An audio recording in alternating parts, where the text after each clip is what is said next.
मुझे फोन्स का बहुत शौक है। अच्छा, एक ही ब्रांड का यूज करती हूँ, ज्यादा कंफर्टेबल मैं एप्पल के साथ ही रही हूँ, पर मुझे हर नए मतलब जो नया निकलेगा मुझे चाहिए। अभी 15 वाला चल रहा हो। ये है जया किशोरी। शायद आप लोग इन्हें जानते ही होंगे, और जो लोग इनको नहीं जानते हो उनको मैं बता दूं, जया किशोरी जी एक कथावाचक है जो सब लोगों को बोलता रहता है कि सब कुछ मोह माया है और मोह माया से कैसे छुटकारा पा सकते हो वो भी बताते हैं। लेकिन अनफॉर्चुनेटली खुद जया किशोरी जी ही मोह माया से बाहर नहीं जा पा रहा है। रिसेंटली जया किशोरी जी का एक वीडियो बहुत वायरल हो रहा है जिसमें जया किशोरी जी एयरपोर्ट में जा रहे थे और उनके पास एक बैग था, लेकिन वो कोई आम बैग नहीं था। उस बैग का प्राइस था 2 लाख रुपए। लेकिन जया किशोरी जी जो बैग यूज कर रहा है, क्या वो लेदर वाली बैग है? क्या वो बैग जानवर के चमड़ियों से बना है?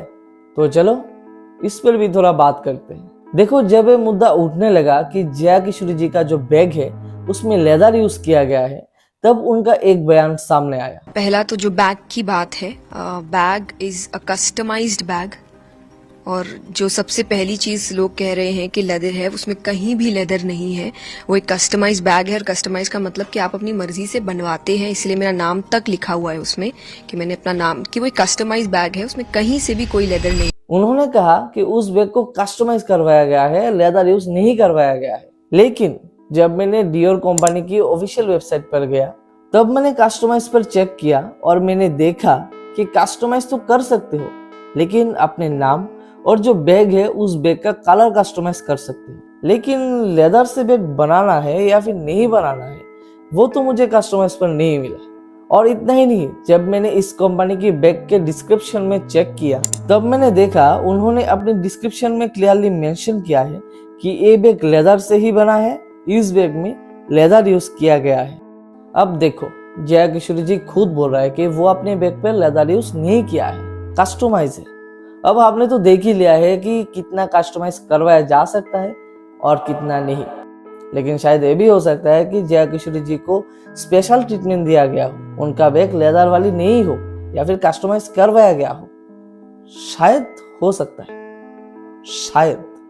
लेकिन अगर लेदर यूज किया गया है तो ये बात सही नहीं है, क्योंकि जया किशोरी जी एक हिंदू है और वो एक सनातन धर्म प्रचारक है, और उनको देखने के बाद बहुत सारे लोग इन्फ्लुएंस होता है।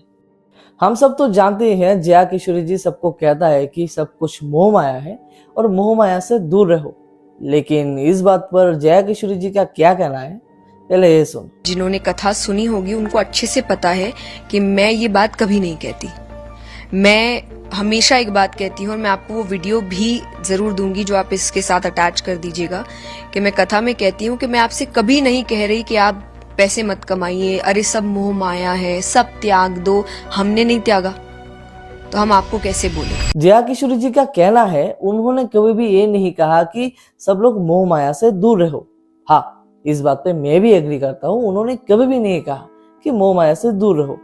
लेकिन सबको मैं इतना ही कहना चाहता हूँ कि जया किशोरी जी का बहुत पुराना वीडियोस यूट्यूब में है, आप लोग जाके देख सकते हो और सुन सकते हो कि जया किशोरी जी ये बात कहा या नहीं कहा। लेकिन जब मैंने जया किशोरी जी का एक कथा सुनी, वहां पर जया किशोरी जी ने कुछ ये कहा। हम बाहर आनंद खोजने की कोशिश करते हैं, यहाँ चले जाएंगे तो आनंद आ जाएगा, वहां चले जाएंगे तो आनंद आ जाएगा, ये देख लेंगे तो आनंद आ जाएगा, ऐसा कर लेंगे तो आनंद आ जाएगा। पर वो आनंद केवल कुछ समय के होते हैं। हर कुछ समय में हमें खुशी का एक कारण चाहिए। बड़ी जल्दी बोर हो जाते हैं।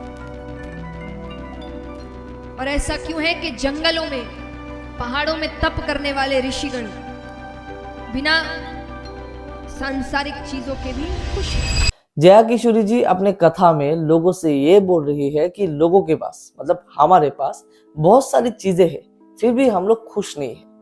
उन सब सारी चीजों के बावजूद भी हम लोग जल्दी बोर हो जाते हैं, और वहां पर जो मुनि ऋषि तपस्या कर रहा है वो लोग फिर भी खुश हैं। उन लोगों के पास कुछ भी नहीं है, फिर भी वो लोग खुश हैं। अब इस बात से हमें यही समझ आ रहा है कि जया किशोरी जी यही कहना चाहती है कि आप सब लोग जो चीजों से खुशी पाना चाहते हो वो कुछ दिन की ही खुशी होती है। तो आप लोगों को वही सारी चीजें छोड़नी चाहिए और आपको परम आनंद की खुशी ढूंढनी चाहिए। आनंद माने जिसने भगवान को समझ लिया, उसने परम आनंद को समझ लिया।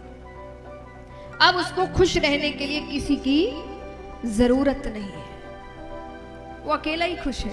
ये कहती है आपको परम आनंद तभी मिलेगा जब आप भगवान को समझोगे और जब आप सोचोगे कि भगवान आपके साथ ही है। लेकिन जया किशोरी जी ने तो खुद ही कहा है वो आईफोन का बहुत बड़ी फैन है। जब भी नया आईफोन लॉन्च होता है वो तुरंत खरीद लेता है। ज्यादा कंफर्टेबल मैं एप्पल के साथ ही रही हूँ। तो भाई साहब, जब जया किशोरी जी को ही अलग अलग कारण चाहिए खुशी रहने के लिए, तब वो लोगों से ऐसे कैसे कह सकता है। अब देखो लोग इनकी बातों से कैसे इन्फ्लुएंस होता है ये थोड़ा समझो। इन्होंने तो कह दिया हम किसी चीजों से जल्दी बोर हो जाते हैं, तो हमें परम आनंद के लिए ये सब करना होगा, वो सब करना होगा। तो लोग सब कुछ छोड़ छाड़ कर, अपना काम धंधा छोड़ छाड़ कर अपने परम आनंद के लिए वो लोग बाहर निकल जाएंगे। क्योंकि लोगों को तो पता चल ही गया कि हम लोग जो पैसा कमा के जो चीजें खरीदते हैं उन सब चीजों से परम आनंद नहीं मिलता। परम आनंद पाने के लिए, खुशी पाने के लिए हमें क्या करना पड़ेगा वो तो तुम लोगों ने सुन ही लिया। लेकिन अगर कोई एक ऐसा बंदा सब कुछ छोड़ छाड़ के, अपना काम धंधा छोड़ के, इनकी बातों पे इन्फ्लुएंस होके कुछ ऐसा स्टेप ले लिया जो इसके परिवार के लिए अच्छा नहीं है, तो फिर इसके जिम्मेदार कौन होगा। एक कथावाचक तो बाद में बोल देंगे कि मैंने तो ऐसा कुछ नहीं कहा, मैंने जो कहा तुमको वो वीडियो दे दूंगा, तुम देख लेना। लेकिन इनको कैसे समझाए, ये जो घुमा फिरा के बातें करते हैं ना, ये बातें सब लोग समझते हैं। हाँ, कोई इस बात को सीरियसली ले लेते हैं और कोई इस बात को इग्नोर कर देते हैं, और जो लोग इस बात को सीरियसली ले लेते हैं वही इनके जाल में फंस जाते हैं। अब आखिर में इतना ही कहना चाहता हूँ कि आप लोग जिन लोगों को सुनते हो, जिन कथावाचक को सुनते हो, उन लोगों की बातों को अच्छे तरीके से समझो कि वो आप लोगों को सही चीजें बता रही है या फिर गलत। क्योंकि कोई भी कथावाचक या फिर कोई भी अच्छी घर की लड़की ये सब बातें नहीं करेगी। कहती हूँ कि जो नहीं बोलेगा जय, जो नहीं बोलेगा जय उसकी होगी छोरी छह। कभी मौका मिलता है जो बोलेगा उसके लड़का होगा, और जो नहीं, लड़की नहीं, छह लड़कियां। तो अगर ये वीडियो आप लोगों को थोड़ा सा भी पसंद आया है तो वीडियो को लाइक और शेयर कर देना, और चैनल में नए हो तो सब्सक्राइब भी कर देना। तो फिर मिलते हैं और एक नए टॉपिक के साथ, तब तक के लिए पीस आउट।